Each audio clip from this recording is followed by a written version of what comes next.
नमस्कार बक्चूदी न्यूज में हम स्वागत करते हैं। रउआ लोग अगर इंस्टाग्राम और सोशल मीडिया के कोनो भी अकाउंट चलाओ तो हम तो हे लड़के के पहचाने तो कम ई साला पहले लेबरगिरी करतो, लेकिन ई साला अब लाखों रुपए छापता। आई लाखों रुपए कैसे छापता? आई साला से पूछता। लाखों रुपए कमाता। चल बहन चोदवा को उठा लिया। ए सर, आपका काखवा में कैसे लोग रहा है? चुप साला, एडिटिंग मार के छीन दिया ई। तो भैया लो हमारा फेमस होने के राज बहन चोदवा तू लाख रुपए का महीना कमाता रहो। रे बहन चोदवा चल 50,000 रुपए दे। 60,000। ओए भाई चोद मीडिया वाला अपन व्यूज बढ़ावे खातिर केहू के कुछ कह देता। भैया हो तू 50,000 छोड़ो, हमारा लगे 5 रुपए नहीं की जहर खा के मर जाई। अरे झूठा मोटा कहला बजबा करे। चल चल भाई भाई जो मीडिया भाई से लाखों रुपए कमा रहा है, करोड़ों रुपए कमा रहा है। यही कह के भाई जो हमरा किडनैप करा के बुला दियो तो।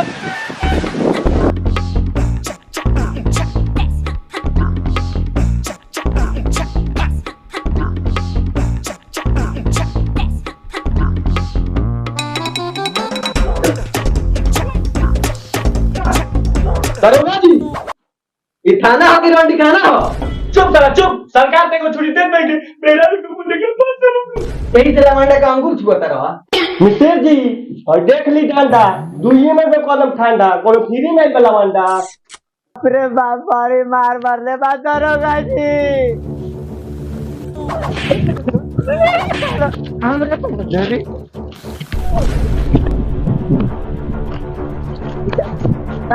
जाइए ना बाहर, ही रोगी आया है। हम कोनो डॉक्टर होई कि रोगी देखे? छोड़ो गनी के तू कोरे में सुतो।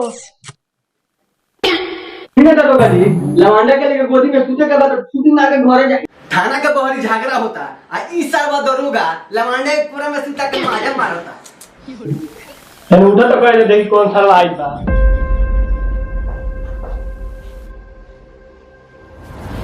रे रुक रुक, क्या बोल रहा सरवा?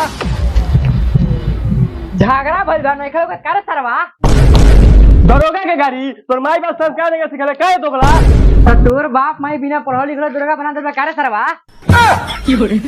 सुनिए ना दरोगा जी, जल्दी झगड़ा सल्टा के अंदर आइए ना, और भी कहीं जाना है, टाइम हो रहा है।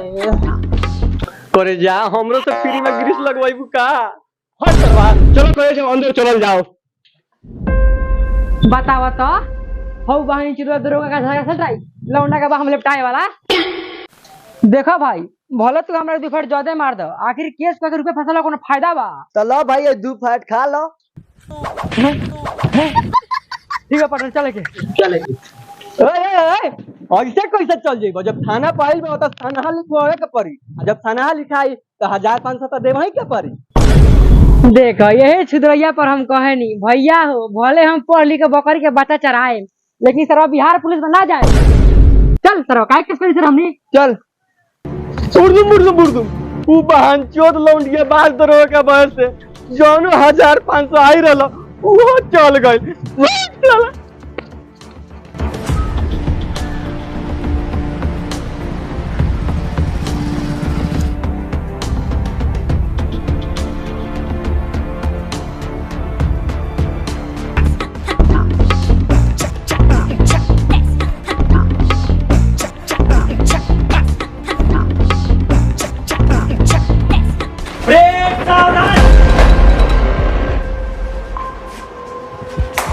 साला तनी थाना में तमाशा मना कर देला बरसो। आ होय कौन रसिया नहीं हो रे? ठूटी वाली है कि बेगा खुटी वाली है? मैं जा रही हूं दरोगा जी।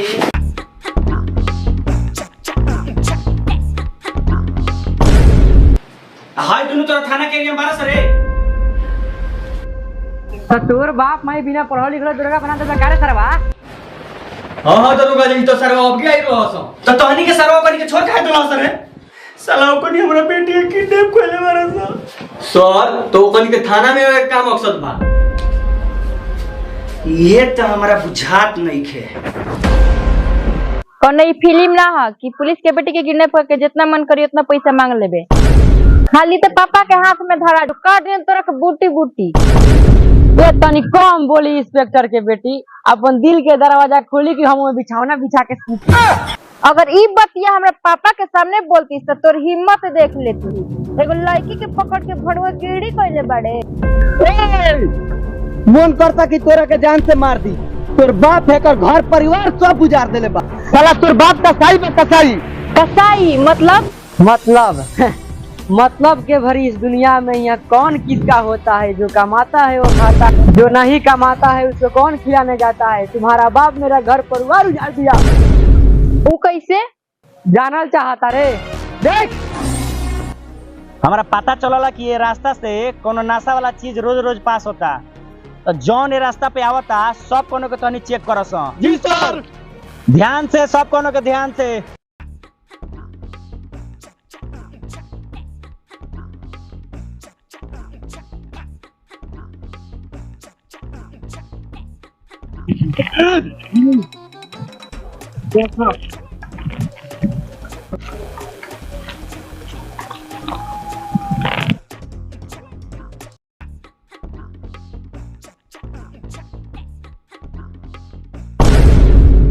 हमने के रउए का खुले थाना पर जाटो नहीं अच्छा।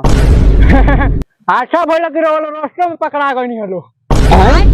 अरे हम पकड़ते हैं दूसरों का, तुम हमको पकड़ेगा रे? गाने में डंडा डाल कर उड़ा देंगे। दांत पर दांत दबा के झूठ ना, जोन बोले सच बोले। 5 रुपया का 5 चबा का। हमार पटीदार 2 नंबर काम करता, पटा बा 5 चबा के। हमारा एरिया में 2 नंबर काम कौन है? पेटला को बेटा खेटला। नहीं सर, पेटला बेचारा गरीब है, ईटा पाप के पेट पोसता है। बाहिन चोदा हमनी के पटीदार है से तू ढेर जानता रहा। सर रउआ ओकरा घर पर एक खाली छापा मार के देखी, खाली रउआ माले माल भेटाई। जब ऐसा बात बा तो जांच कइल हमार काम बा। मिसिर जी चली गाड़ी निकाली।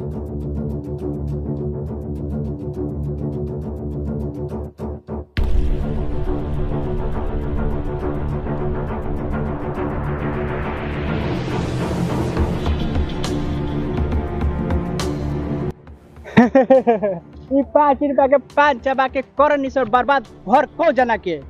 चल चल।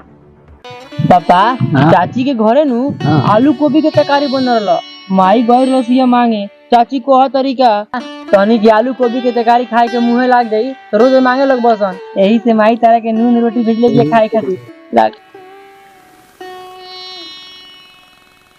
साला तनी नाटक तो बड़ा अच्छा करता रह सरे। साला तुम लोग 2 नंबर काम करता है रे। हजूर ई रुआ से के कहला हजूर? मारो साला, मारो साला। एक बार मार के लाके। हजूर हमरा बेटा के छोड़ दो। हजूर हमरा बेटा के छोड़ दो। हजूर हमरा बेटा के छोड़ दो। हजूर हमरा बेटा के छोड़ दो। हजूर अरे बाबा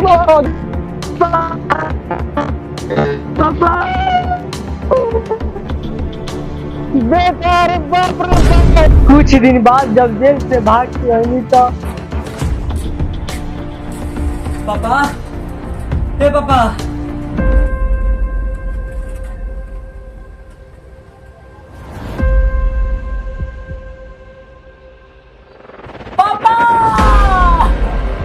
भाई रे रो मत, तोर पापा हो गए दुनिया से दापा। फिर हमने सोचनी था कि इंस्पेक्टर के बेटा के जान से मार दें सर, लेकिन हमने के बाद में मालूम चलल इंस्पेक्टर के भाग में बेटा ना तोरा ऐसा बने नहीं भैया।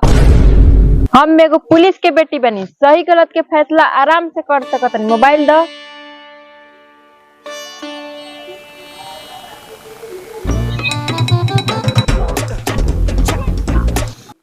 हेलो। हाँ बेटी बोलो, कहाँ पे हो तुम? पापा हमरो लगे एगो फोटो भेजे तनी, देख के बताई कि ई फोटो के रउआ चिन्ह तनी। हमारा पापा के व्हाट्सएप पर अपन फोटो भेजो।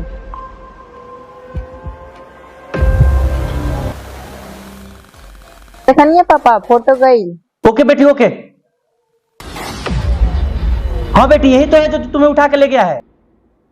हम एकरा से बियाह कर लेंगे।